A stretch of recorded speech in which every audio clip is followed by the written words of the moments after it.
Hello friend, welcome to my channel. मैं हूं सविता। दोस्तों, आज की इस वीडियो में हम करेंगे बीएड फर्स्ट ईयर की थर्ड क्लास। इससे पहले हम लोगों ने 2 क्लासेस कंप्लीट कर ली हैं। अगर आपने अब तक नहीं देखा है तो ज़रूर देखिएगा। आज की इस क्लास में हम उपनिषद शिक्षा का टॉपिक कवर करेंगे।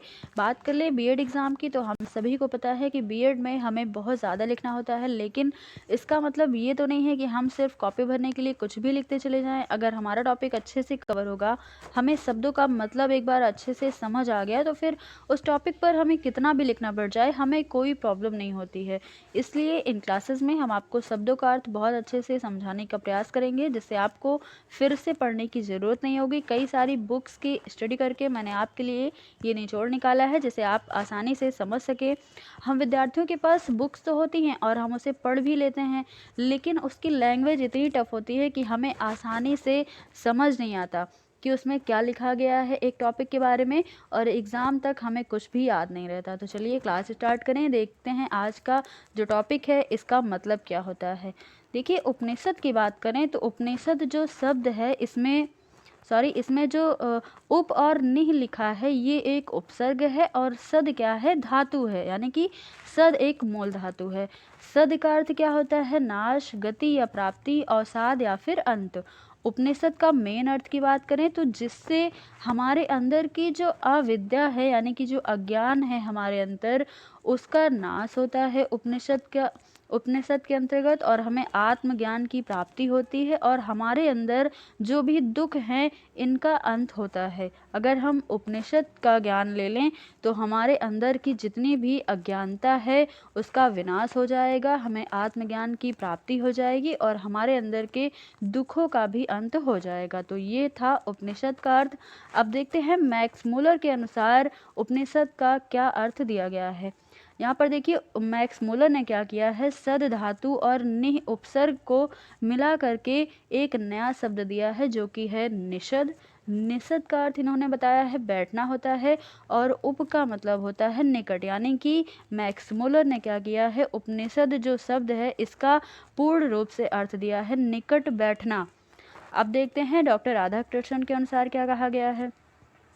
इन्होंने बोला है, उपनिषद वह ज्ञान है जो हमारे पूर्वजों के द्वारा एक अलौकिक शक्ति का दावा किया गया है, उसके प्रति जो हमारा भ्रम है उसको नष्ट कर यथार्थ ज्ञान की ओर ले जाता है। कौन ले जाता है? उपनिषद। अगर हमें उपनिषद का ज्ञान हो जाएगा तो हमारे अंदर जो भी भ्रम है पूर्वजों द्वारा दिए गए, उस भ्रम का नष्ट होगा, और यथार्थ ज्ञान, यानी कि जो ज्ञान जैसा है, जो ऑब्जेक्ट जैसा है, जो पदार्थ जैसा है, हमें उसी के द्वारा उसी तरह दिखाया जाएगा, यानी कि उसमें हमें कोई भी भ्रम नहीं होगा। इसलिए राधा कृष्ण ने कहा है कि जो भी हमारे अंदर भ्रम है वो नष्ट होता है उपनिषद के द्वारा, और हमें यथार्थ ज्ञान की प्राप्ति होती है। उपनिषद के अंतर्गत हमें यह बताया जाता है कि हम अपने दुख का छुटकारा किस प्रकार से कर सकते हैं। उपनिषद की प्राप्ति से अविद्या या फिर अज्ञान का निश्चय पूर्वक नाश हो जाता है। अब देखते हैं उपनिषद की संख्या और काल कितने हैं। उपनिषद की संख्या प्रायः 100 से ऊपर ही है, परंतु उनमें 14 उपनिषद प्राचीन तथा प्रमाणिक हैं। ये उपनिषद अपना अलग अलग अस्तित्व भी रखते हैं। उपनिषद एक निश्चित काल की रचना नहीं है, और ना ही किसी एक व्यक्ति के द्वारा इसकी रचना की गई है। यदि हम इसका गहन अध्ययन करें तो हमें ज्ञात होगा कि इसमें अनेक प्रकार की शैलियाँ पाई जाती हैं।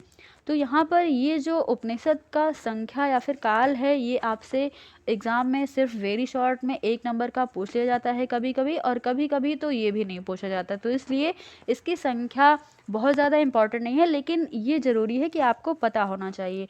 अब देखते हैं उपनिषद के विषय कितने हैं। तो उपनिषद के यहाँ पर 3 विषय बताए गए हैं। पहला क्या है, आत्मा, ब्रह्म और आत्म साक्षात्कार। पहला क्या है, आत्मा। तो हम जानेंगे आत्मा के बारे में। आत्मा क्या है? उपनिषद का प्रमुख एवं प्रतिपाद्य विषय आत्मा ही है। आत्मा हमारी परम सत्ता है, हमारे जीवन का प्रमुख सत्य है। आत्मा ही सर्वव्यापी है, सभी जगह आत्मा विद्यमान है। आत्मा केवल एक है जो हमारे संसार में, प्रकृति और मानव में पाई जाती है। संसार में जो भी छोटे बड़े पदार्थ हैं, जो भी वस्तुएं हैं, वे सभी आत्मा के ही रूप हैं। आत्मा ही हमारा भूख, प्यास, शोक मोह मरण से हमारा क्या करता है, उद्धार करता है। और आत्मज्ञान से ही हमें पुत्र, धन और स्वर्ग की प्राप्ति होती है। अब देखेंगे ब्रह्म क्या है। ब्रह्म की बात करें तो ब्रह्म सर्वप्रथम ब्रह्म ज्ञान क्षत्रियों में, बाद में इसे ब्राह्मणों ने ग्रहण किया। इसका क्या मतलब है कि जब प्रत्येक व्यक्ति अपनी तपस्या के बल पर ब्रह्म ज्ञान की प्राप्ति कर सकता है, जैसे हमारे पहले के टाइम पर क्या होता था कि अगर जो ऋषि मुनि होते थे वे काफ़ी लंबे समय तक तपस्या करते थे और तपस्या करने के बाद उन्हें एक ब्रह्म ज्ञान प्राप्त होता था। ब्रह्म ज्ञान के दो रूप हैं, पहला है मूर्त ब्रह्म है और दूसरा क्या है, अमूर्त ब्रह्म है।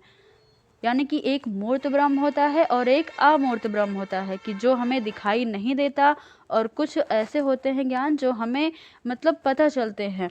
यह सत्य एवं असत्य, स्थिर एवं अस्थिर, सत्य एवं असत्य है। इसको परमात्मा भी कहा जाता है।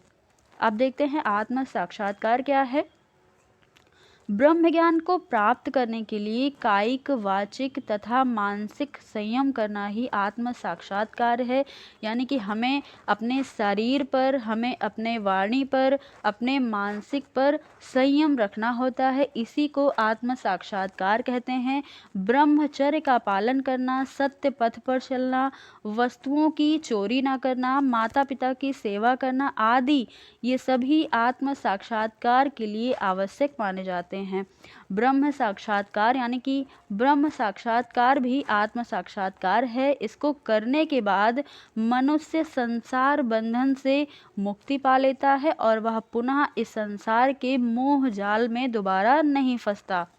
यानी कि ये जो साक्षात्कार है, आत्मसिद्धि है, इसको प्राप्त करने के बाद व्यक्ति संसार के मोह माया में नहीं पड़ता है। उसे अलौकिक जो एक ज्ञान है वो प्राप्त हो जाता है और वह अपने वाणी पर, अपने शरीर पर और अपने मानसिक जो भी उसकी क्रिया है उस पर संयम पा लेता है। अब देखते हैं उपनिषद शिक्षा का पाठ्यक्रम क्या है। उपनिषद कालीन पाठ्यक्रम अत्यधिक विस्तृत है, यह बहुत ही व्यापक है अपने आप में। यह सीमित या संकुचित बिल्कुल भी नहीं है। इसमें समाज की आवश्यकताओं का ध्यान रखा गया था। इसमें लौकिक, धार्मिक, आध्यात्मिक सभी प्रकार के विषयों का समावेश था। उपनिषद के अनुसार ऋग्वेद, यजुर्वेद, सामवेद और अथर्ववेद तक ही पाठ्यक्रम सीमित नहीं है।